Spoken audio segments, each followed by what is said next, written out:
Olá, pessoal, bem-vindas, bem-vindos ao canal História do Cinema, nossa segunda live do ano, né? A gente já fez uma aí com a historiadora Lilian Tavares fazendo uma análise do Mulher Maravilha em 1984, mas também ah, debatendo, refletindo a repercussão que o filme teve e tal, então confiram, tá bem legal. E agora, né, antes tarde do que nunca, falar sobre Cobra Kai, a terceira temporada, que para quem é fã de Karate Kid, dessa franquia, foi uma palavra que eu nem gosto de usar, mas um deleite, né? E o nosso convidado aqui, que já participou de outras lives aqui em Histórias do Cinema, o Fábio Gomes Ribeiro, que é colecionador, é um dos organizadores da Santos Comic Expo, já escreveu para o Cinezen Cultural sobre quadrinhos também, né? Um cara que entende do assunto. Acho que é o cara que tem a maior coleção de quadrinhos que eu conheço, assim, e não deixa passar nada, mas que também é um grande fã dessa franquia, Cobra Kai e Karate Kid. E aí, Fábio, primeiro uma visão geral, obrigado por participar, né? Eu que agradeço, André. Nós participamos quando nós falamos da segunda temporada, né?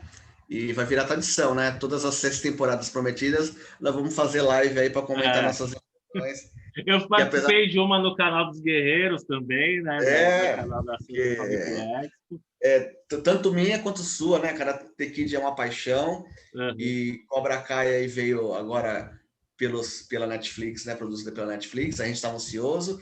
Cara, acredito que assim como você, eu já comecei a assistir no dia 1º de janeiro, né? Eu fui dos meus sogros, almoçar dos meus sogros, mas eu acordei cedo antes do almoço, vi metade, fui com a minha esposa almoçar e lá eu fiquei com o celularzinho assistindo os episódios que faltavam. Ela quis ver os que faltavam, aí eu vi de novo a série, né? Vi 2 vezes Uhum. e muito satisfeito, né, cara? Porque não é de hoje que eu falo que Cobra Kai tem que ser o paradigma das produções, tanto de série quanto de televisão, das continuações. Eu acho que remake, reboot, tem várias formas de você homenagear um clássico, né, da cultura pop, mas acho que, já falei isso no vídeo anterior, esse é o paradigma da fórmula. Se tiver condições, lógico, nem sempre, né, porque os atores não sempre estão disponíveis, tudo, mas nesse caso, casou, atores disponíveis, atores ainda fisicamente compatíveis com a proposta da série, e continuar, acho que continuação é a pegada, né? Como Star Wars, né, foi continuação, mas cada produto exige uma nova apresentação, tem produto que exige spin-offs, tem produtos que exigem rebuff, porque a versão original não era tão boa, mas Karate Kid era bom, o original, e a série continuou, e a terceira temporada, você percebe ali, né, da Netflix, o investimento, né, sequências no Japão, mais cenas abertas, mas assim, a fórmula continua igual, né, e muito satisfeito, cara, muito satisfeito. Acho que um dos exemplos, até o Ralph Macchio, no Netflix, você tem um programa ali que eles disponibilizaram também, que é tipo uma entrevista com o elenco. Você falou de exemplo, acho que Cobra Kai e o Creed, né? Que inclusive o Ralph Macchio cita como uma inspiração para Cobra Kai aí, de continuar, reiniciar com uma nova geração, mantendo personagens antigos e mantendo a É, alma da franquia, né? eu assisti esse programa de entrevista por recomendação sua e também reparei nesse comentário dele, porque perguntaram para ele exatamente assim: você ao longo desses 30 anos nunca recebeu propostas, né, para fazer a sequência do Karate Kid, né, Karate Kid 5, né? Ele falou muitas propostas, mas nenhuma era tão boa. Aí, por que você aceitou essa? Por 2 motivos: pelo roteiro e tinha acabado de estrear o Creed, né? Então Uhum. ele falou uma visão mais diferente, um outro olhar sobre os personagens, né? Dando mais profundidade, tirou a questão do mundo do boxe e começou a colocar mais na questão dos sofrimentos, tanto do Creed, né? Do filho do Apollo, quanto do Rock, lutando contra um problema de saúde. Cara, o filme chegou num outro nível e isso inspirou o Ralph Macchio, né? Das possibilidades, né? De você dar. E por conta disso, né, percebe-se, ele nem se incomodou com essa mudança de foco de querer mostrar mais o William Zabka, né? O Johnny Lawrence.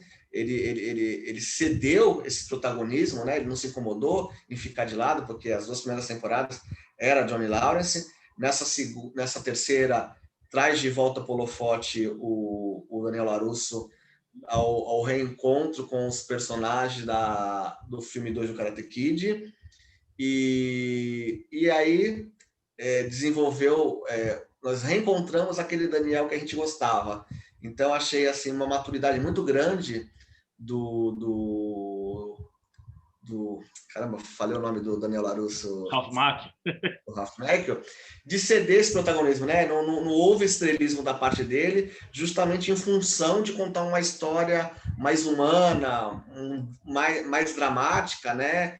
E tanto ele quanto o William Zabka amadureceram como atores, né? Então, eu gostei muito disso, né? Da inspiração dele no Creed e dele sair um pouco do holofote e deixar a história em função da história, né? Eu acho que um outro ator, talvez se tivesse... Porque o Ralph Macchio saiu da cena faz tempo, né?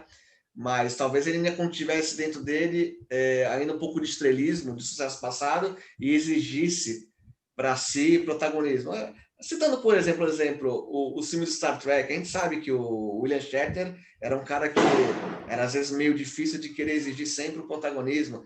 Então, essas coisas são comuns em Hollywood e eu achei uma dignidade muito, muito grande no Ralph Macchio de deixar a história fluir, não importa de quem seja o protagonismo. Mas, curiosamente, na terceira temporada, equilibraram um pouco as coisas, né? O Ralph Macchio voltou a ser aquele personagem que a gente conhecia e gostava. Né? Eu acho que essa temporada, os 10 episódios passam voando, né? A gente tem uma questão de flashback de um passado do Crazy, o Martin Glover, sim, né? Que inclusive também inclui um personagem que é do Karate Kid 3, que é o Terry, não, ai caramba. Terry Silver. Terry Silver, né? E você também ficou enganado com o cara de cavalo no começo, sim. Mentira, esse é o Terry Silver, não é? Mas não é. E também a nova geração, né? O Miguel, que é o Cholo Mariduenha, né? Que é o pai do Miguel, está se recuperando. A Sam, a Samantha, tentando se encontrar também. Mas, particularmente, os episódios que eu mais queria ver, que foram aqueles que eu sabia que eu me emocionar, foram o 4º e o 5º, que é quando o Daniel vai para o final. E aí você falou do Daniel voltar a ter um protagonismo, eu acho que também eles deram um tratamento natural na questão do karatê, porque se a gente vê ali o Daniel, quando ele está, às vezes, as poucas vezes que ele vai lutar com o Johnny, por exemplo, ele parece estar segurando um pouco a onda, a força ali, ele vai mais na defesa, e ele é o melhor lutador de todos ali, né? Ele aprende uma técnica nova com o Shozen também, né? Que foi uma apresentação super bacana. Mas, particularmente, eu fiquei muito emocionado com o reencontro dele com a Kumiko, que era... então vamos direto ao filé mignon ao meu crush, né? da adolescência, e que sempre que eu achei que era o grande amor da vida ali, dos 3 primeiros... Porque, vamos falar, nos anos 80 não tinha planejamento, os atores não renovavam o contrato, os produtores não estavam interessados em tentar manter alguns atores conta de salário, aí tinham que criar roteiros. Daquele roteiro do 3º filme é porque eles não conseguiram manter os atores japoneses e tal, né? Mas era um interesse romântico dele mais profundo, né? Acho que não ter dado continuidade foi pela falta do contrato, porque realmente as produções, as continuações eram feitas assim, né? Quando viram o dinheiro entrando, os resultados financeiros, vamos fazer uma continuação, mas quem está disponível? Aí, né? Aí você barra num monte de coisa, quem assumiu outros compromissos. As coisas não são planejadas como o universo Marvel por 10 anos, né? Então... Tanto que no 2, você lembra, a desculpa do término dele com a Ali é que ela se apaixonou por um jogador de futebol da faculdade. Bem abrupto, né? Agora eles deram uma corrigida, né? Ela vem e fala, não, você me viu, mas era só um amigo. Né? Gostei disso, você mostrou que o Daniel podia, na época, né, ser um pouquinho Johnny Lawrence, ciumento, temporão, né? Impulsivo também, né? Mas e aí, exatamente. Me fala aí, o que você achou de Okinawa, da Kumiko? Então, vamos lá. Eu achei que nós íamos transitar por outros caminhos, mas vamos direto ao filé mignon. Essa parte do Japão, capítulo 4 e 5, respectivamente, são a série, principalmente a parte do Daniel, em todas as temporadas, ela permeia muito sobre os ensinamentos do mestre Miyagi, que são ensinamentos para a vida, né?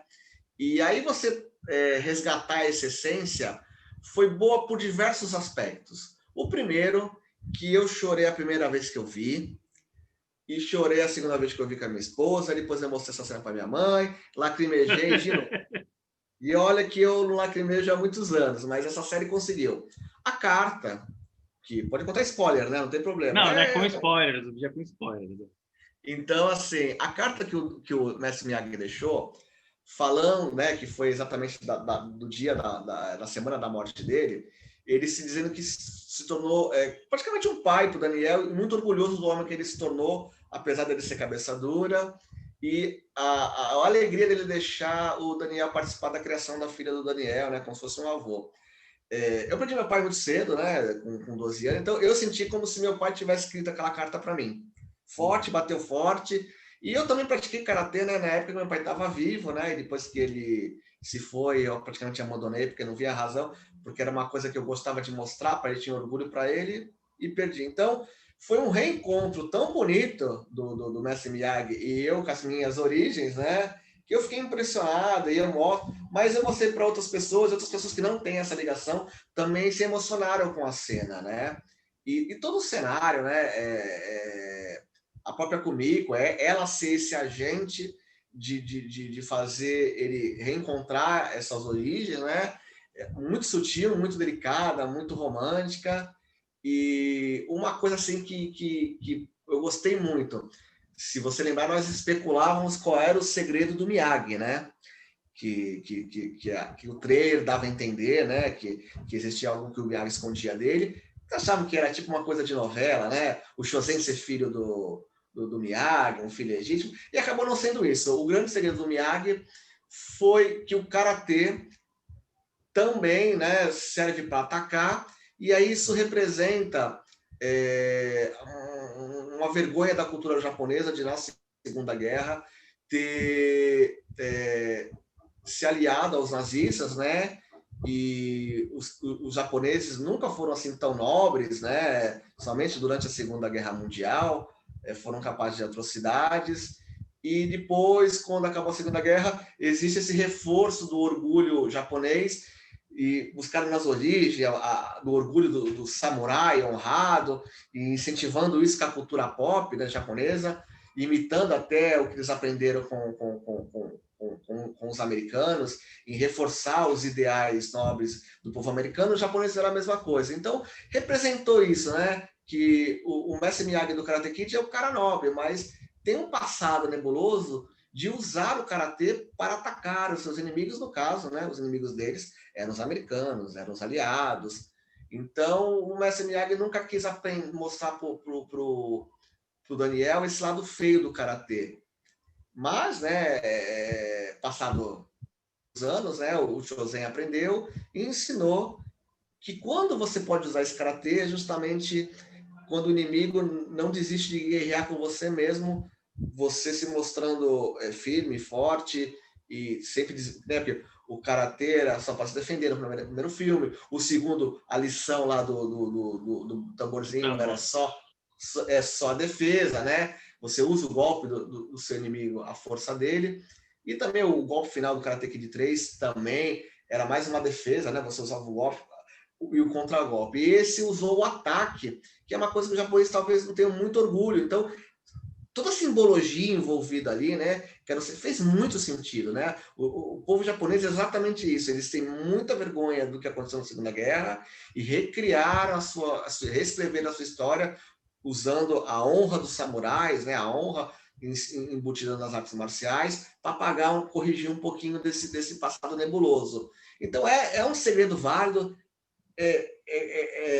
condizente com o que o Miyagi ensinava ao Daniel, que era só para defesa, né? A situação como ele conhece o Daniel é justamente ele se defender de pessoas mais fortes. Então, eu achei, cara, foi uma criação própria ali dos roteiristas, né? Não era uma coisa que estava em nenhum dos filmes, eles não foram buscar nos filmes, eles criaram isso, e, cara, foi um acréscimo à mitologia da obra toda, muito boa, e ó, palmas para esses roteiristas, né? E aí, novamente, né? A personagem lá, me recorde o nome da personagem, a Kumiko, trouxe mais um link aí para salvar a concessionária do Daniel, com aquela frase que a tia ensinou de que tudo que você faz de bom volta para você, e 30 anos depois, a menina que ele salvou a vida é a que estava salvando a Caraca! E isso leva pra gente pra vida. Porque na vida é assim, né? Nós aprendemos uma gentileza que nós fazemos para alguém, nós nos encontramos com ela lá na frente e ela pode retribuir essa gentileza. E o nosso círculo de amizades, e tanto no trabalho, né? No nosso ambiente profissional, isso reflete, isso é válido, isso é a prática, né? É muito legal. Mas só para falar sobre outro aprendizado, né? Fugindo um pouco desse tema, que senão eu esqueço, eu achei também muito hilária a postura da Amanda, a esposa do Daniel, que a lição do Karate Kid, que a Amanda é meio contrária, né? A atitude do Daniel de resolver as coisas na mão, ela não aprende o Karatê, ela só é uma esposa parceira, mas ela não entende o estopim para a necessidade de você aprender a se defender, né? Isso é uma coisa assim muito do universo masculino, de que um homem que te agride, ele só entende a força, ou pelo menos ele perceber que você é capaz de responder a uma agressão com a mesma intensidade, né? O Daniel no primeiro filme contra o Johnny Lawrence fazendo bullying, no segundo filme no Japão contra um cara que sabia karatê mais que ele, e no terceiro contra um atleta profissional mais forte do que ele. E a Amanda, desde o primeiro, também no segundo filme, ela tenta resolver as coisas racionalmente e procura a polícia, faça a denúncia, não precisa do embate, e ela mesma foi tentar se embater tentar usar os meios legais. E as pessoas que praticam bullying, as pessoas que usam a intimidação, elas não aprendem dessa forma. Tanto é que o Chris, né, foi lá ser confrontado pela Amanda, levou o tapa na cara e usou os meios legais a favor dele. Ele fez um BO contra ela, né? E isso mostra que o mundo real é assim. Por mais que a filosofia de dar a outra face seja muito bonita no papel, em algum momento você não pode ceder para o seu algoz. Você tem que mostrar, não que você vá confrontar, mas você tem que demonstrar que você é capaz de revidar. E ela aprendeu essa lição do mundo real da pior forma possível, né? Então, meio que validou, porque ela era contada as coisas que o Daniel fazia, né? Desde o começo, ela meio que revalidou a necessidade do Daniel aprender a se defender e ensinar os seus pupilos a se defenderem também. Então, a mensagem que o Karatê é essa: o Karatê é para se defender fisicamente. A filosofia do Miyagi é que você tem que sempre usar o diálogo, mas quando não há opção, você no mínimo tem que saber se defender fisicamente, né? Então a Amanda aprendeu aí, e seria muito interessante ela aprender, começar a praticar o Karatê também nas próximas temporadas. Porque essa lição que ensina, né? Uma pessoa mais forte que você só aprende essa linguagem, né? Isso não valida você a inverter os papéis como tem acontecido na série, né? Os personagens aprenderam a se defender e agora estão praticando a agressão, porque o poder é bom, né? O poder é bacana, é confortável, e os outros personagens estão passando por esse processo, né? Aprender, bom, realmente, eu aprendi, ultrapassei o ponto e tenho que voltar um passo atrás, né? Em relação aos personagens jovens, né, que é talvez o ponto fraco da série, né? Eu não gostei do Rob, né? Eu achei o Rob a interpretação dele foi muito abaixo, né, das temporadas anteriores, mas eu entendo como um momento de protagonismo de cada um. Eu acho que a primeira temporada foi totalmente Miguel, a segunda foi um foco mais no Rob, e agora a terceira na Samantha. Mas eu acho que faltou aí um pouco de equilíbrio para não deixar os outros tão apagados, como foi o caso do Rob. Até na entrevista lá do Netflix, naquele programa, os caras ignoram o ator praticamente. Não sei se tu viu? A Ali passou direto por ele? Passou ele foi direto, cara. Nossa, eu fiquei constrangido por ele, cara. Eles não chegaram nem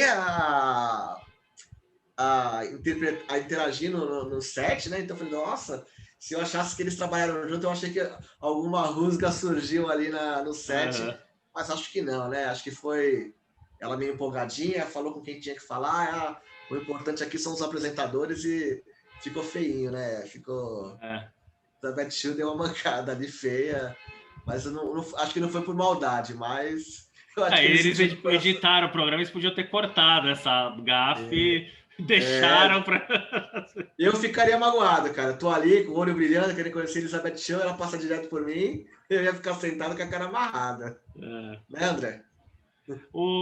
Desculpa insistir na Kumiko, cara, que eu gosto a forma como ela é retratada, assim, a grandiosidade dela, né? Porque no diálogo que eles têm lá, ela fala que virou, né? Como ela fala no idioma de vocês, seria uma solteirona. Remete a Yuki, que também não se casou, ela se manteve solteira pelo amor que ela tinha pelo Miyagi no segundo filme, né? E a Kumiko foi excursionar o mundo, realizou o sonho dela de se apresentar em Londres, em vários lugares e tal. E, ao mesmo tempo, ela é tão grandiosa que ela mantém esse amor e quando ela está lendo a carta e fala da família do Daniel, ela chora, mas é um choro de felicidade de saber que ele conseguiu seguir um caminho. E ainda assim ela é altruísta e solidária e ajuda o cara, né, meu? O amor dela é de vê-lo bem, né? Não de tê-lo para ela ali, mas de vê-lo... Por ela ser nobre, eu entendo que não rolou um clima romântico. Rolou emoção, mas não um clima romântico, talvez como a Ali e o Johnny, né? Mais para frente. Mas a frase dela, que ela fala assim, eu não me casei porque é difícil arrumar alguém que tenha lutado por você até a morte. Então, assim, para mim, ela não demonstrou por emoção, mas com as palavras, se o Daniel tivesse solteiro ali, ele cederia, né? Acho que sim, cara. Eu acho que muitos dos fãs gostariam de ver. É que a Amanda também é uma personagem super legal, né? É difícil torcer contra ali a relação deles, né? Mas... eu acho que né, nós já conversamos sobre isso, né? Nós dois, sobre um possível romance novamente, mas acho que como eles representam o Daniel, a família, uma família estruturada, eu acho difícil alguma linha de história, né, de plot, abalar essa estrutura firme e forte que o Daniel fez com a Amanda, né, porque a Amanda se mostra parceira desde o começo. Se não tivesse esse elemento da Amanda, lógico, eu torceria pela reativação do romance com a Kumiko e a sexta temporada fechasse todas essas pontas. Mas talvez, né, quando eles planejaram a série na primeira temporada, eles nunca imaginaram que eles iam trazer a Kumiko de volta, né? Então eles apresentaram uma esposa muito fiel ali. Então a possibilidade acho que se abriu agora, né? Com certeza deve ter passado pela cabeça dos produtores, trouxemos a atriz, olha aí um romance que podia ser explorado. Se a Amanda não tivesse sido apresentada da maneira sólida como ela foi, né?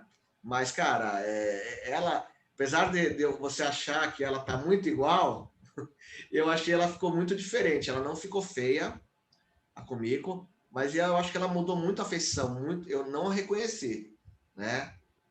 Ela mudou muito as feições, mas continua sendo uma mulher muito elegante e uma ótima atriz, né? Eu gostei muito da interpretação dela. E as palavras de sabedoria dela ali, ela substitui o Miyagi, né? Ela aquela retidão do japonês nobre, honrado, é ela, né? Então eu acho que ela, assim, mesmo que não havendo romance, poderia ter mais dela nas próximas temporadas, né? Eu gostei muito, fiquei muito emocionado. Adorei também o Shozen, né? Que voltou brincando, fingindo que era aquele mesmo cara que não aprendeu porra nenhuma, né? Voltou nervosinho e aí ele brincou lá com o negócio no nariz, a sua cara.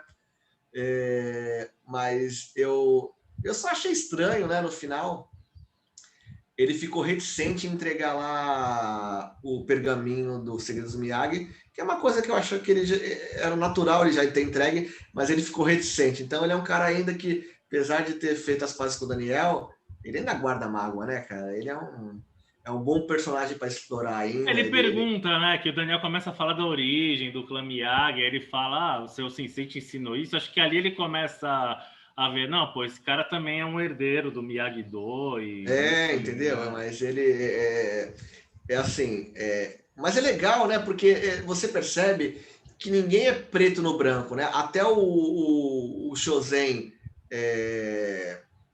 reformado é um Shozen que ainda está em aprendizado, né? Nós não somos as nossas versões definitivas de nós mesmos. A gente está sempre em evolução. E o Shozen, assim, ó, ele melhorou, mas ele ainda é um cara pouco teimoso, né? Ele não queria dar de cara, ele não é um cara doce, ele não é um cara... ele só viu a necessidade ali, né? Porque ele assumiu a herança dos Miyagi, ao realmente ver que o Daniel aprendeu coisas com o Miyagi, além do karatê físico, né? A filosofia, a história, ele foi lá, lutou com ele. O Daniel teve a humildade de pedir para ele ensinar aquele golpe maravilhoso, né? Falei, nossa, aquilo também foi de uma inteligência, né? Um novo golpe do Daniel 2.0, né? E então, assim, tá mostrando que ele ainda tem o pezinho no Shozen clássico, né? Nervosinho, mas tá tentando ali se redimir, mas todo mundo é imprevisível, né? As pessoas reagem de acordo com a circunstância, então ninguém é preto no branco. Gostei muito, foi o melhor momento da série, foram com esse personagem extraídos do Karate Kid 2, cara. Eu fiquei com gostinho de quero mais. Fiquei muito emocionado mesmo. Eu sempre gostei muito do Karate Kid 2, cara. Desde criança, assim, eu achava... Eu cheguei a mostrar aquele meu livrinho de filmes juvenis do crítico de cinema... Do Rubens. Do Rubens. Que pô, essa amnésia aí tá dose, hein, meu? Cara, eu lembrava o nome de diretor, eu lembrava o nome até de artista de quadrinho, eu tô esquecendo. Tô muito o caos da pandemia, cara, é o Bolsonaro. Eu fico meio Alzheimer, né? Mas assim, eu vi nesse livrinho de vídeos, né? De filmes juvenis, e lá tinha Karate Kid, eu nem sabia da existência, Karate Kid 1, 2 e 3. E não passava na Globo, né? Então eu fui ver eles lá no final da década de 90, quando eu tinha videocassete, porque nos anos 80 nem cogitava, o canal da Globo pegava muito mal em casa, e geralmente, né, a Globo tinha essa mania de passar os filmes, quando a Globo passava eles passavam o número 2, e passou muito pouco, né? O 3 eu ainda vi na televisão, uma única vez, mas depois eu alugava esses filmes à exaustão, revi o primeiro, vi o 2, mas o 2 foi o que eu menos vi, por conta que eu só fui ver muito tarde, né, muito tardiamente, por conta de não passar no canal que pegava em casa, que era Globo, né? Isso foi um problema. Mas quando eu vi, cara, eu já estava no final dos anos 90, parecia que eu tinha voltado de novo a ser criança, que é a mesma sensação de ver Cobra Kai hoje em dia. Eu volto para minha infância, eu volto para aquele tempo, eu volto para aqueles conceitos, né? E, cara, falando isso, as trilhas sonoras, né? Da série, eu, como sou um leigo em música, eu não sabia de quem era aquele roqueiro lá que apareceu na série, né? Uhum. E depois eu descobri que ele é o cantor, não vou lembrar o nome dele. Não vou lembrar o nome dele, mas ele é o cantor da música do Asas de Águia, o When I Gonna Take, né? E é que o Johnny toca lá no primeiro filme, que ele é motivado por esse filme, né? De um garoto que aprende... É do Twisted Sister a banda, não? Isso mesmo. Né? Exatamente. E é muito legal porque esse filme de Asas Indomáveis, não é isso? Não, Asas Indomáveis era Top Gun, Asas de Aço, acho, não é? Águias de Aço. Então, ele é o filme que o Johnny se baseia, mas se parar para pensar, esse filme é quase um análogo do Karate Kid, né? Então, as similaridades e o cantor aparecer... Mais gostinho de anos 80 é impossível, cara. Aí eu fui ver quem era esse cantor, eu vi uma entrevista dele do Danilo Gentili aqui no Brasil, ele tem uma puta história, o cara é uma puta personalidade, né, do rock, um cara muito, muito bacana, e eu achei legal apresentar, né, para as novas gerações quem é esse cantor, E para mim, que conhecia muito pouco, nossa, parece que, tipo, era uma figurinha que faltava no meu álbum de figurinhas. É esse cantor e o que ele tinha feito, que tinha me influenciado nos anos 80, eu nem associava o nome à pessoa. Fora as outras músicas, né? Aquela música, trilha típica da série, né? Que é própria da série, das cenas de luta. Se você lembrar, é a trilha que tocou na luta da escola, né, na temporada anterior. É a mesma que toca com o Daniel, está brigando, ele junto com o Johnny, com os caras da oficina, né, cara? Então virou marquinha registrada, que é uma coisa que eu sinto muita falta, né? Já falamos sobre isso antes, de trilha sonora, de cenas de luta. Essa nem é tanto, mas eu sempre sinto falta o momento da virada né, tipo a música do Rock, do Karate Kid, que o herói toma para si a responsabilidade e vira o jogo. E essa trilha sonora da luta é muito bacana, né? E eu acho que faltam isso nas produções atuais, né? Uma trilha típica para um momento de ação, mas realmente agradável, né? Não um instrumental anticlímax, né? Então, já estou reconhecendo até as trilhas da série. Só de tocar, eu já começo. Essa cena de luta do Cobra Kai é a trilha típica. Então, a produção, nesse sentido, ela só melhora, né, cara? Só melhora. Falando disso, as coreografias de Cobra Kai foram um ponto de evolução em relação à franquia original, né? Acho que melhorou bastante, né? A fluidez, os movimentos. Né? Como eu te falei, como nós falamos no vídeo da temporada anterior, e eu revendo, eu sempre chamo atenção para isso, no Karate Kid especificamente, a cena que o Daniel usa o golpe do tambor, eu não sei qual foi o problema, mas o Daniel deve ter feito tão mal essa coreografia, porque você tem que pegar exatamente no ponto que o cara está atacando e fazer o golpe do desvio, que a cena era recortada, muito recortada o enquadramento. Então, nossa, deixou muito a desejar, né? E agora o cara, com a idade que eles estão, com mais de 50 anos, eles melhoraram muito, tanto o Johnny quanto o Daniel. Tanto é que ele, né, você falou para mim que ele deu entrevista que foi a temporada que mais exigiu, até em relação aos filmes, que mais exigiu do físico dele. E, cara, eu com 40 não consigo fazer o que ele faz com 56, cara. Porque muito bem coreografado, muito vigor, muita determinação e beleza, né? Os golpes muito bonitos, né? Tem uma hora também nessa cena que eu falei que isso na oficina, que o cara mais forte da oficina vai estar no meio deles, o Daniel dá o golpe por cima e o Johnny passa a rasteira. Ali, óbvio, o Daniel dá para ver que era dublê. Mas todas as cenas de rosto, de bloqueio, estão muito bem feitas, né? Isso não é pouca coisa, né? Outro dia eu estava num debate no Facebook sobre as proezas do Steven Seagal.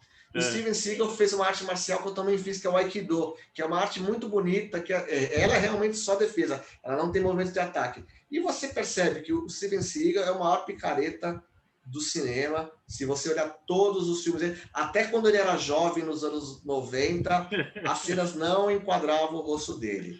Era quase 90% de dublê, as costas, o dublê com o rabinho de cavalo fake dele, e aí cortava, quando acabava o cara no chão, ele fazendo que nem a brincadeira do Miyagi, um golpezinho para florear como se ele tivesse derrubado todo mundo. Então, assim, esse recurso foi usado, né, só no filme 2 com o Daniel, né, e já ficou feio.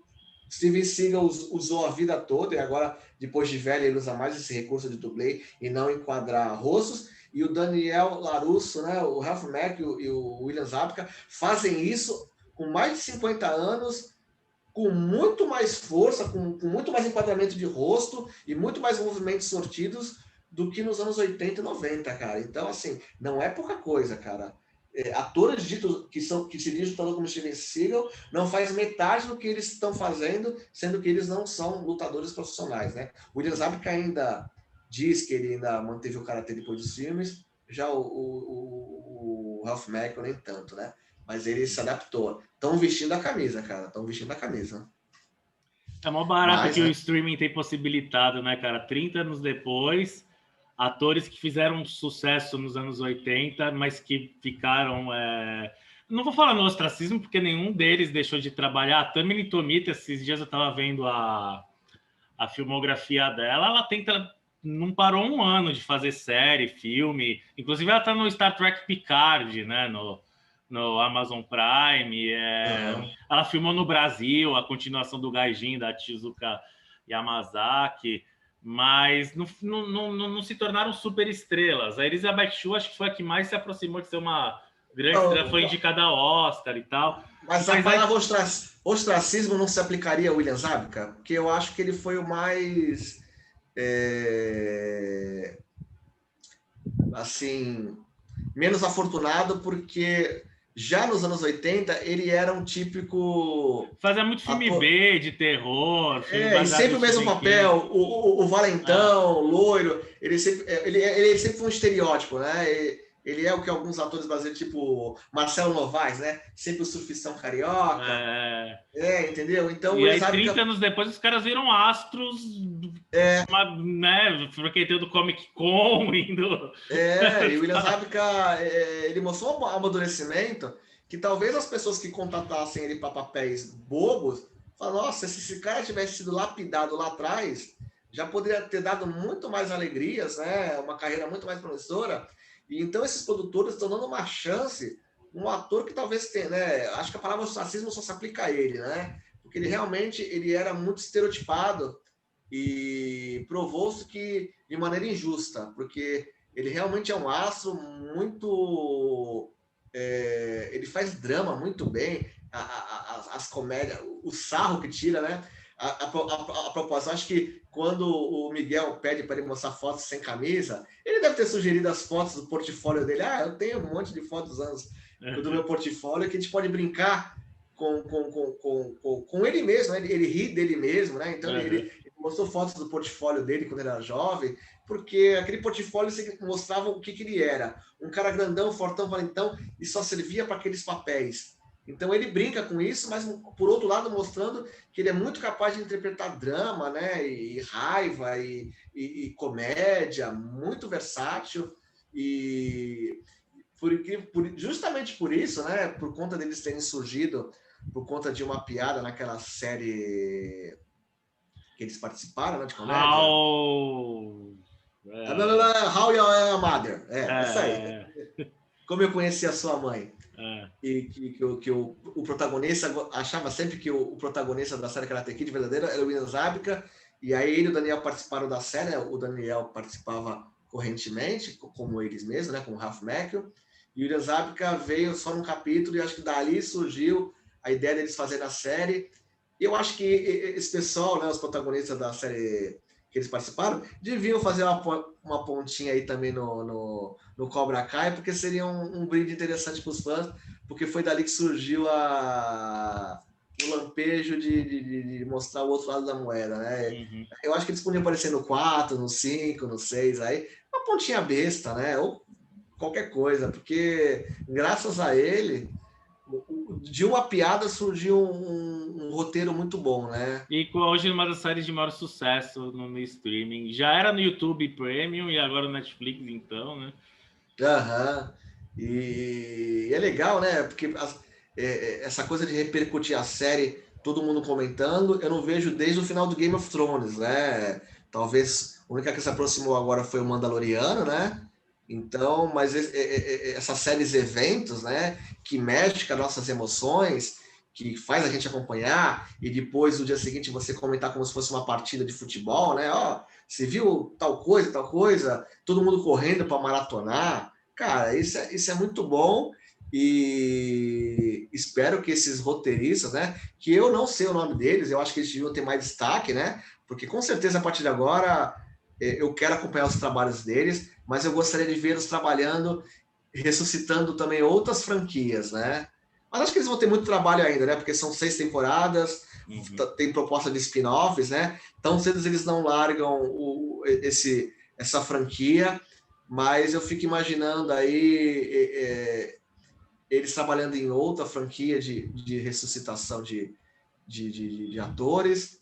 mas com muito cuidado, né? Também com muito critério, né? Porque às vezes o raio não pode cair no mesmo lugar duas vezes, né? Porque é um conjunto de fatores, né? Lógico. Eles têm uma boa ideia, bons roteiristas, mas atores expostos, atores que entraram em forma para o papel e uma proposta, né? Para contar uma continuidade ali, um lampejo. Nem toda série, filme de antigamente tem algo mais a contar, né? É difícil tirar leite de pedra quando tem, por exemplo, um filme muito redondo. Vou dar um exemplo, né? De Volta para o Futuro, eu não imagino uma continuação, porque o filme é tudo redondinho.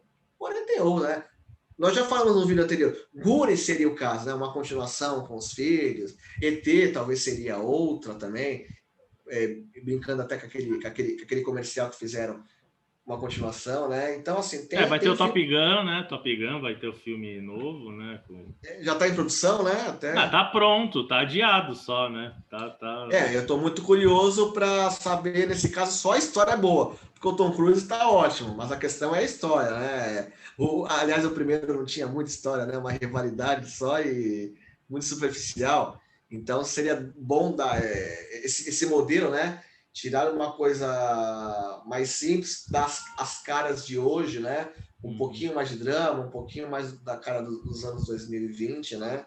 Então, eu espero que o Tom Cruise tenha acertado aí na mão dos roteiristas, né? Senão ele vai amargar aí um prejuízo aí. A gente tá falando de ostracismo e tal, a diferença de indústria audiovisual é tão grande, né, cara? Porque esses caras não são tão famosos que nem alguns astros e estrelas de cinema, mas a Tamini, por exemplo, ela mora em Los Angeles, o Yuji Fujimoto, que faz o Shozen, eu não sei se o nome agora, se eu tô falando errado o nome dele, mas ele também mora em Los Angeles e tem até um filme, cara, eu queria indicar aqui, que é Awesome Bad Asian Guys, asiáticos divertidos e maus, que é uma galera de um canal do YouTube fez um filme, tem a Tami Tomita, tem ele, repetem a cena do Shozen com a faca na Kumiko, e tem outros atores que faziam vilões asiáticos nos anos 80, um que era careca em cima e tinha cabelo comprido do lado, fez Duro de Matar, fez Aventureiros do Bairro Proibido. Eles pegaram todos esses atores coadjuvantes asiáticos dos anos 80 e fizeram uma trama envolvendo máfia recente. É um filme de uns 4 anos atrás, tem inteiro no YouTube. E o nome do canal é National Film Society. São 2 caras filipinos que moram em Los Angeles, têm essa produtora e fizeram esse filme que é bem divertido, não tem legenda em português. Mas, assim, essa galera consegue trabalhar todos os anos, viver dignamente e necessariamente não serem famosíssimos, que nem a gente tem a impressão de tem que ser para conseguir viver, ter uma carreira digna. Né? Então, isso você falou essa questão do ostracismo, né? Nesse caso, né, são pessoas que fizeram papéis e tentaram diversificar de uma maneira mais independente. Essa é uma terceira faceta, mas tem outras 2 facetas que eu vejo muito e eu lamento muito. Por exemplo, nem lamento, um caso onde o ostracismo pega e onde o ostracismo não pega, mas a pessoa depende de uma continuidade da mesma franquia. Os atores de Star Trek original são um exemplo disso.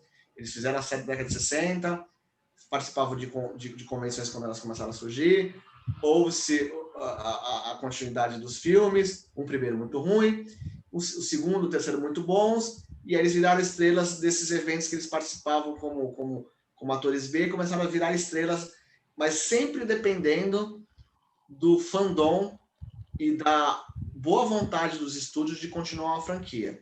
Agora, o outro lado da moeda, né, o segundo lado que não é tão bom, eu cito, por exemplo, o ator Lou Ferrigno. O Lou Ferrigno fez o Hulk, nunca foi encarado como um ator de verdade, né, era um autorofilista, e até hoje ele vive, nas convenções de cultura pop de quadrinhos, ele vive exatamente de participações especiais, onde ele vende material autografado e tira foto com as pessoas cobrando, né? Os artistas de quadrinhos, quando você vai nos eventos, via de regra, não cobram para tirar fotos, mas autografam material. O ator vive da imagem, né? E ele foi marcado por um papel nos anos 70 e nunca mais conseguiu sair disso, né? Lógico, com o boom dos eventos de cultura pop, né, ao longo dos anos, ele aumentou a renda dele, mas imagina, nos anos 80, quando era uma coisa incipiente, até nos anos 90, não era uma coisa assim muito rentável, mas foi o que fez pagar as contas. Então é muito triste você cair no ostracismo, e esse provavelmente devia ser o caminho que o William Zabka devia estar trilhando, né? Ele devia participar de algum evento ou não, mas sempre como um ator B, e você dá a chance do ator voltar e mostrar o seu valor, mesmo que seja com a mesma franquia, ou o contrário, com uma franquia nova, por exemplo, no Mandaloriano, o ator que faz o Apolo Doutrinador, colocar um ator ele sumiu, provavelmente devia fazer participações em eventos, né, como o Apolo Doutrinador, e agora você dá um papel em homenagem, né, ao que ele já fez, e bota ele num papel legal, né, mostrando, apresentando ele para novas gerações, aonde o cara provavelmente vai melhorar o currículo dele, quando ele for em eventos ele vai como uma estrela mandaloriana, mas a hora que a onda passar, ele ainda vai continuar participando dos eventos com 2 papéis marcantes, né? Então, o lado da fama tem esse lado feio também, né? Se você não está em alguma produção, você só sobrevive do passado de evento, e se seus fãs vão envelhecendo, né, cara, você vai perdendo pessoas dispostas a pagar para tirar uma foto com você, e isso é triste porque é a sobrevivência do profissional, né? Então, por isso que é muito bom o William Zabka, né? Os atores japoneses aí já não dependem disso, estavam vivendo de produções alternativas, mas com certeza quando eles chegarem no evento, eles vão ser convidados de honra agora, né? Uhum. Quem não gostaria de tirar uma foto com a Komiki, com o Tiozen, ou com uma ceninha da faca com o Tiozen? Eu gostaria muito, né? Então, revigorar, não só para os fãs, mas acho que muito, muito bom revigorar também para os atores, né? Eles merecem essa reverência, né, cara? Porque fazem parte da nossa infância. Essa questão de fama também é muito relativa para julgar se um profissional é bem sucedido ou não, né? Acho que sim, em várias áreas. Porque esses dias, inclusive, num fórum de Star Wars, tinha um cara falando que o Mark Hamill estava criticando como o Luke Skywalker foi retratado no The Last Jedi, né? E ele estava vibrando com como o Luke Skywalker foi retratado no Mandaloriano.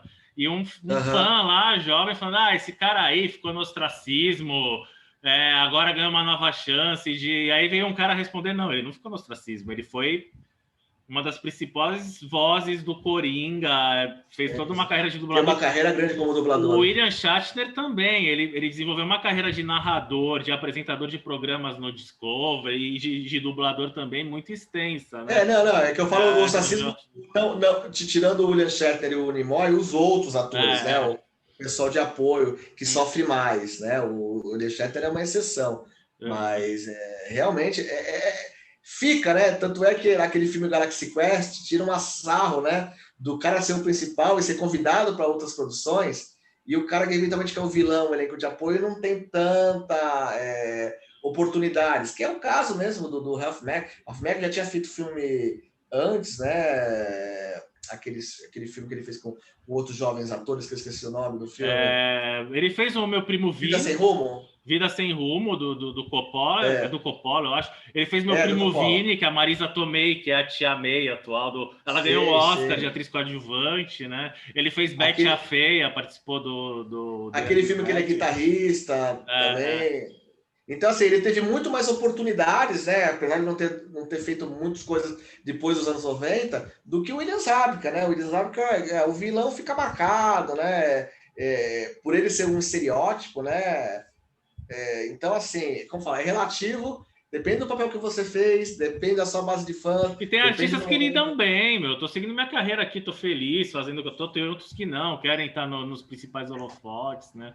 Vai muito de cada artista, de como reage. Isso traumatiza alguns atores, né? Por exemplo, o Nimoy rejeitou fazer o Spock muitos anos porque ele não queria ser marcado, ele queria ser lembrado pelos seus papéis em Missão Impossível, essas coisas. Então, assim, tem ator que não lida muito bem com um papel marcante, né? Numa franquia, né? Quer se livrar, enquanto alguns sobrevivem, né, em eventos com um papel marcante, outros querem se livrar, o cara quer mostrar que é ator, é mais versátil, né, é polivalente, e acaba tornando até uma figura antipática O perante o Adam West público. sofreu um pouco com isso, depois aceitou abraçar a causa, né? De ficar indo nos Aí eventos. depois ele ficou até chatão, né? Ficou até insistente. Tanto é que ele quis participar do filme de 89, né? Porque ele se achava ainda capaz de fazer o Batman, né? Então. Mas seria um Batman jamais. Tipo o Batman do futuro, o Bruce Wayne mais velho, né? Teria que ser. Exatamente. Fábio, voltando a Cobra Kai, que esperar das próximas temporadas? Você acha que a Hilary Swank tem que aparecer? O Terry, o Mike Barnes, provavelmente aí. Você acha que vai ter algum momento Vingadores Ultimato, que a gente vai ver de um lado o Chris, o Terry, o Mike Barnes, do outro o Daniel, com o Johnny, o José, mais a personagem da Hilary Swank, o embate geral, assim? O que você espera? Quando você falou comigo essa vez, eu achava que não. Mas aí, pensando melhor, né, seguindo a fórmula de série com um fim determinado, né, são 6 temporadas, então acredito que eles tenham tudo já... Assim como o Game of Thrones se baseou no livro, e você sabia quando ia acabar a história, então tinha que ser algo apoteótico, né, juntar todos os personagens. Eu acho que Cobra Kai tem essa possibilidade, sim. Apesar dessas participações pequenas, né, dos japoneses, e aí vão aparecer os próximos personagens do filme 3, acredito que na próxima temporada. Eu acredito que esteja tudo amarrado para um grande final de temporada, onde esses atores retornam e tomem lados, né, ajudem com o aprendizado, né, o Chozen ajudando, o Daniel, o Kumiko, e os vilões que eu acredito que vão aparecer, né, o Mike Burns, ele anda saidinho nas redes sociais, né? Ele não falou que ele fez nada, mas ele tá lá toda hora dando entrevista. Então, acho que já convidaram, acho que já estão gravando com ele. Ele só não pode falar por questões de confidencialidade. Mas eu ainda não vi o Terry Silver, né? Nenhuma entrevista dele, nenhum vídeo dele. Então, eu tô com a pulga atrás da orelha que talvez a ligação lá Ele do postou Chris... uma fanart, né? O ator postou uma fanart da galera imaginando o Terry Silver já veterano com o que seria. Ele postou assim uma fanart. Então, mas eu não vi ele dando entrevista nem aparência. Talvez por ele ser um pouquinho menos empolgado do que o Mike Burns, mas eu espero fortemente, né? Porque faz todo sentido, né? Apresentar o Terry Silver quando era jovem lá no Vietnã e ele aparecer agora como apoio financeiro do Chris, né? Que é o que ele era desde o primeiro. Espero também, né? Amadurecido, né? Assim como o Johnny Lawrence, com uma interpretação menos afetada, né? Menos exagerada, que foi aquela de 89 dele, que era um vilão típico que joga lixo radioativo nos mangues, né? Aquela coisa meio bobinha. Pior que existe, viu? Pior que existe. Sim, não, mas a interpretação dele que era, né? A história fazia sentido, mas ele... mas eu gosto muito dele. Aliás, a minha esposa sempre relutou para ver o Karate Kid 3, acabou de ver o Cobra Kai, pode botar que eu vou ver agora, que eu quero saber quem são os próximos. Mas o Karate Kid 3 tem cenas belas, né, cara? Do Miyagi com o Daniel se reencontrando, a questão do bonsai. Tem cenas... Não, tem cenas muito bonitas, assim. Ela tem... o único ponto fraco é realmente a interpretação forçada do Terry Silver. Mas o personagem em si era legal, a função dele era legal. Eu só achei que deixaram ele muito vilão de filme do Batman. eu vou pegar aquele danadinho do Miyagi. Então, assim, mas é um detalhe pequeno que não estraga a obra, né? E eu quero esses atores de volta. O Mike Burns está muito bem fisicamente. O cara é um touro, né, cara? Ele daria trabalho ali pro Johnny Lawrence, né? E o Terry Silver, que depois eu vi que quando ele fez Karate Kid, ele não era muito mais velho que o Ralph Macchio, né? Então, de repente, fisicamente, ele deve estar... É que o Ralph Macchio tá bem, né? Senão ele podia até estar melhor fisicamente. Então, assim, ele fez filmes de ação nos anos 90, eu fiz filmes com ele, que ele era lutador e tudo. Quero muita participação, Ele tá no Corvo, não tá? Ele não é o vilão do Corvo, o Terry Silver? Eu não vi. Acho que eu não sei. Mas pela história, pelo que significa... Já a Hilary Swank, eu acho o filme 4 descartável. Mas, vamos lá, nesses roteiristas eu confio, porque eu não sou fã da personagem, não sou fã do filme, mas ela carrega lá os ensinamentos do Miyagi, né? Então, de repente, diálogos do Miyagi com ela podem ser aproveitados, né? Porque sempre tem ceninhas na série com recortezinhos dos filmes originais, e eu preciso rever, porque eu vejo esse filme, vi uma única vez ou duas vezes com muita má vontade, então preciso rever para ver se tem cenas com o Miyagi, algum diálogo, né? Realmente que possa ser aproveitado, e ela é uma excelente atriz, não teria por que dizer não. Também o filho do Will Smith é uma possibilidade também, né? Já vi cogitar, né?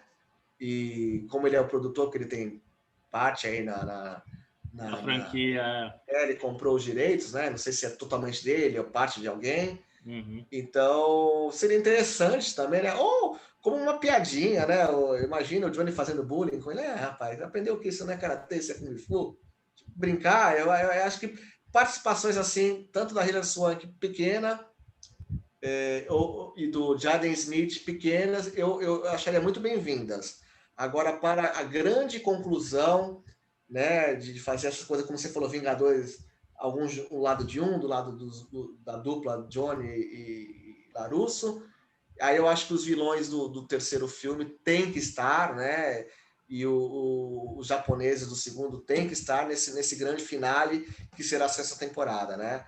Eu acho que, como nós temos a quarta, quinta e a sexta, a parceria do LaRusso com o Johnny Lawrence não vai ser fácil. Eu acho que eles vão ter idas e vindas ainda, né? Senão acabaria já na quarta temporada. Então, eles têm que esticar um pouco.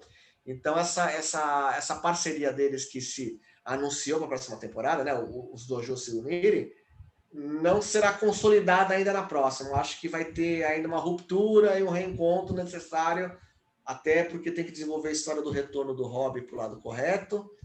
Então, tem muito pano para manga. Só não sei como eles conseguirão ainda prolongar mais 3 temporadas. Mas, novamente, confio nos roteiristas. Acredito também, como você, que vai ter esse final apoteótico aí com todas as participações. Só quero que o Jaden Smith e a Hilary Swank sejam participações curtas. E quem sabe até lá o Daniel volte com a Kumiko. Eu vou torcer, cara. Eu adoro os dois juntos, eu gosto da personagem. Você já contou isso, mas eu como falo, eu acho que a questão da família, né, não vai ser atingida. Então, acho que eles não seriam tão ousados, né? Então, vamos aguardar ansiosos. Se for de novo 1º de janeiro do ano que vem, vou estar lá pós-Réveillon, né? Se tivesse colocado meia-noite e 1, eu saía do Réveillon, já ia assistir essa série, cara. Tamanha ansiedade que ela causa na gente, tamanha nostalgia, tamanho respeito pelos fãs e os conceitos originais, que isso é essencial em qualquer obra, seja livro, quadrinho, cinema. Eu gosto muito quando respeito a obra e os seus fãs, fazendo uma alusão aí com Thundercats, que é o meu desenho animado favorito. E teve aí inclusive o Thundercats Roar também, não? Exatamente, que foi uma forma de como não se deve fazer o reboot, porque eles fizeram humor com os fãs, não respeitaram os fãs. Eu assisti todos os 20 e poucos episódios para ver se eu realmente estava sendo um nerd chato, mas eu assisti para poder opinar. E realmente foi muito equivocado, porque as piadas faziam alusão ao desenho clássico, então por conta disso você não está atingindo os fãs novos, a nova geração. Se você está fazendo piadas citando o original, não é o público novo que você está atrás. E se você está no público antigo, você desrespeitar o público antigo é um grande tiro no pé. Não é à toa que a série de desenhos animados foi cancelada. Então, eu tenho que bater muitas palmas para quem ressuscitou a franquia Karate Kid, porque eles respeitam uma pergunta, é a provocação que a galera fazia. E o Jovens Titãs em Ação? O que você acha do Jovens Titãs em Ação? Jovens Titãs em Ação, ele é uma brincadeira, mas eles brincam com os personagens. Eles não debocham dos fãs. E os Titãs, diferente do Thundercats, eles não estão num hiato de muitos anos sem outras obras, né? Você tem ainda o Titãs anterior, não sei se era Titãs... O Gol tinha um outro... Jovens Titãs... Tem um outro desenho anterior, tem a série de televisão, então os personagens estão ali sendo retratados das várias formas possíveis. Então você fazer uma versão piadinha, não afeta o original. Mas, novamente, eles brincam com os personagens e com os clichês de super-heróis. Eles não tiram sarro dos fãs. Então, isso é um diferencial. E, ó, obviamente, quando nós fomos ver o longa-metragem dos Titãs em Ação, ele faz uma coisa milagrosa. Ele atinge o público infantil pela seu aspecto, e as piadas é pro fã velho, né, cara? Tirar sarro dos clichês. E da mesma Faz o forma, Lego Batman também, né? Que eu adoro, por sinal. mas eu falo, é da mesma forma que ele brinca com o Cobra Kai brinca com o fã dos anos 80 que não cresce. O Johnny Lawrence é o fã dos anos 80 que praticamente ficou congelado na geladeira e saiu. Então ele brinca, mas com uma boa história. Isso é apenas um aperitivo, não é? Não. Imagina se cara Cobra Kai fosse só piada, debochando, ridicularizando os personagens, mostrando eles como fracassados e nada se aprender, né? O humor tá ali, pontual, né? O Johnny Lawrence, o humor, nossa, uma bombeirinha. Ele tá lá na escola falando, dando maior discurso bonito pros meninos, passa um nerd de lá, ele derruba os livros do menino, velhos hábitos eu não me livro, né? Desculpa, garoto. É a bobagem, né? Você achar graça nessas coisas, dele tirar sarro da geração mimimi, que é uma crítica assim, quando você fala, essa geração é muito mimimi, aí ele vai lá, aprende com os alunos, olha, né, você tem que aprender a se defender, mas respeita, né, a pessoa diferente, não é bem por aí, né? Então, achar um equilíbrio, né? Você pode ser um cara machão, impor, mas não precisa ficar perseguindo negros, gays, mulheres, né? Seja sarcástico com quem te agride, não seja sarcástico gratuitamente. Então, assim, brinca com essas coisas, né? Brinca com os clichês de filme de ação, brinca muito, né? Sem desrespeitar o fã. O fã, quando vê uma brincadeira ali com ele, você dá risada, pô, já fui assim, beleza. Thundercats Horse não foi o caso, né? Tiraram o sarro eu quis saber essa provocação que eu sabia que você... tiraram o sarro do personagem principal, da trama, tiraram o sarro do dublador do Panther que morreu, né? Que os personagens fracassaram, tem que ficar no passado. Cara, se você tá ressuscitando franquia, a última mensagem que você vai passar, o passado fica no passado. Não, cara, o passado tá aí. Ele está sendo embalado de novo e mostrado para você, para novas gerações. É muito tiro do pé, muito erro de público-alvo, né? Você tirar sarro de justamente quem vai bancar a franquia e vai apresentar. Nossa, você sabe quantas pessoas da nossa geração estão apresentando para filhos e sobrinhos o que é Cobra Kai, né? O que agora tem que ir, gostou da série? Gostou do elenco juvenil? Quer ver esses caras velhos aí quando eles eram como eram os jovens dos anos 80, vamos ver o filme comigo. Então, isso é maravilhoso. Respeito aos fãs, eu acho que é o principal. Então, eu traço muito esse paralelo de Thundercats Roar com Cobra Kai, porque são dois exemplos típicos de como fazer e como não fazer a ressuscitação de uma franquia muito querida pelos fãs, né? Os fãs de Karate Kid como eu somos xiitas mesmo. Você nunca poderia descaracterizar o Mestre Miyagi, da mesma forma que você não pode descaracterizar o Lion no Thundercats. Você tem que ser, no mínimo, respeitoso. Novas ideias... Cobra Kai tá aí, novas ideias estão surgindo, né? Essa questão, como eu te falei, do karatê ser usado para ataque, é uma coisa que não tinha no filme original. Apresentaram uma nova coisa e, olha, a gente absorveu de boa, não desrespeitou a memória do Miyagi. Faz todo sentido. Então, bons roteiristas fazem falta, né? Então, acho que esse é o meu conselho, cara. É minha pegada. Eu vou insistir nisso, posso parecer um nerd chato, de que é uma merda, mas eu tô tão maravilhado com Cobra Kai que eu não consigo ver franquia sendo restaurada de outra maneira. Para mim, esse é o caminho para todas elas, né? Com certeza. Bom, esse foi o Fábio Gomizeiro. Faz um merchan aí, cara. Fica à vontade aí. A gente com certeza fará novas lives aí para falar sobre Cobra Kai. Esperar a quarta temporada. Os fãs já estão pedindo já para esse ano ainda, né? A quarta temporada. Porque da segunda para a terceira demorou, né? Por causa da mudança a pandemia e a mudança de canal também, né? Do YouTube. Se quiser me ver falando sobre cinema ou televisão, não, só no canal aqui do Azenha, que aqui é um canal especializado em cinema, televisão, streaming. Eu só sou um palpiteiro. Meu negócio é quadrinhos, Eu estou no canal da Santos Comic Expo, né? Que é para falar de quadrinhos. Ultimamente nós temos mudado, em vez de fazer canal como apresentadores, nós estamos fazendo só overview, que é colocar a edição que saiu e fazer uns comentários. Tem dado muita audiência, né? Porque é um público mais xiita de quadrinhos. Mas quando acaba a pandemia, eu quero voltar ao sistema, ao modo antigo de fazer, né? Que é apresentando os quadrinhos, mas falando direto com o público.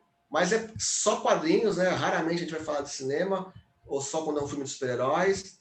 Mas ali é a minha seara, né? Ali é a minha área. Quadrinhos de super-heróis, quadrinhos em geral é o que eu gosto. Mas eventualmente a gente vai falar de Cobra Kai, de The Boys. Saiu o gibi, né? Do Cobra Kai, do Johnny, né? Saiu. Tem, eu baixei, eu li em inglês e talvez eu compre ele agora, tem um cadernadinho, mas muito superficial, ele não acrescenta muita coisa, não. E tem previsão de sair no Brasil? Não. Não, ninguém pegou. Acho que é da Dynamite, porque acho que eles têm que saber como é que foi as vendas lá. É para pegar carona. Então, assim, é bonitinho, é honesto, mas não acrescenta nada. Então, parece que não vai render tanto lucro, né? Uhum. E outra coisa, logo está saindo aí alguma série do Mark Millar, O Círculo de Júpiter, O Legado de Júpiter, são duas séries do mesmo autor, que é sobre os super-heróis na mesma pegada do The Boys, mas sem tanto humor negro, né? Então, provavelmente nós devemos fazer mais alguma live aí quando estrear a série. E a Santos Comic Expo esse ano vai ter? Então, o Santos Comic Expo está aguardando aí as recomendações, né? Nós estamos planejando aí para o final do ano, nós estava vendo até a data, mas tudo depende, né, André? Porque a gente quer fazer um evento físico, né? Porque o nerd padrão quer voltar para ver qualquer evento onde você possa interagir. Tem muitos autores de quadrinhos com material represado, né? Porque eles iam lançar nos eventos físicos e não conseguiram. Nem o maior evento do Brasil, que é a CCXP, conseguiu fazer uma versão física só para a versão online. Então não houve tanta produção, mas acredito que agora, em 2021, vai ser o ano dessa produção represada finalmente ser impressa, e os eventos estão aí com tudo, a gente quer muito.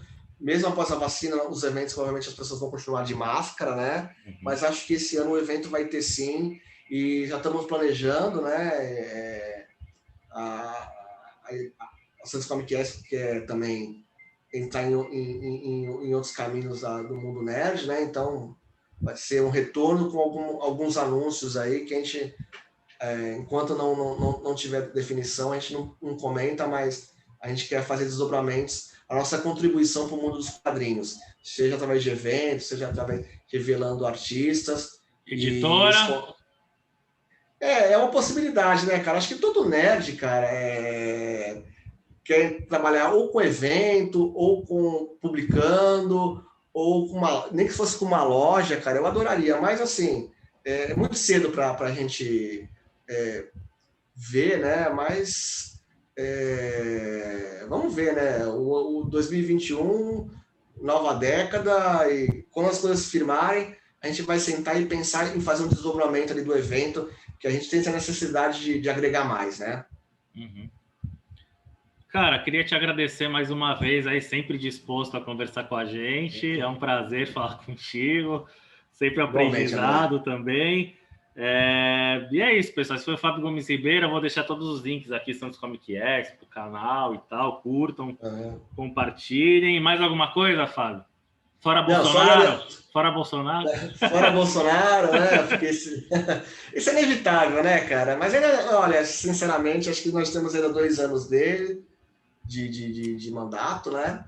Então, acho que enquanto isso a gente vai se divertindo com quadrinhos, séries e filmes e tentar esquecer um pouco discussões em rede social e pessoalmente, abstrair um pouco, porque apesar de nós estamos muito mal na política, nas produções culturais nós estamos muito bem, né? O pessoal está produzindo muita coisa e eu acho que nesses momentos, a hora que o Bolsonaro sair, esse momento de quebra, né, de paradigmas, acho que mais obras baseadas nessa coisa, né? Como a invasão agora dos Estados Unidos, lá no Capitólio, vai render muitos filmes, vai render muitos livros, né? Porque as pessoas precisam revisitar aí 1984, o livro do George Orwell, e ver algumas similaridades e começar a refletir para o que a gente é e para o que nós queremos ser, para onde nós estamos indo, né? Então,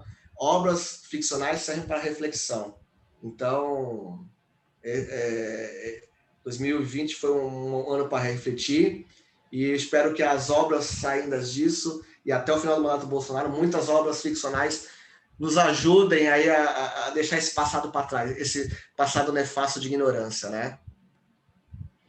É isso aí, André. Muito obrigado pelo espaço. Só antes de encerrar, pessoal, merchando o meu livro aqui, Batman, uma série animada, uma Revolução dos Heróis na TV, que eu sempre esqueço de fazer, mas vou deixar os links aqui para quem quiser comprar. E é isso, pessoal. Obrigadão, Fábio. Valeu. Tchau, tchau. Valeu, André. Valeu. Até a próxima, querido. Valeu.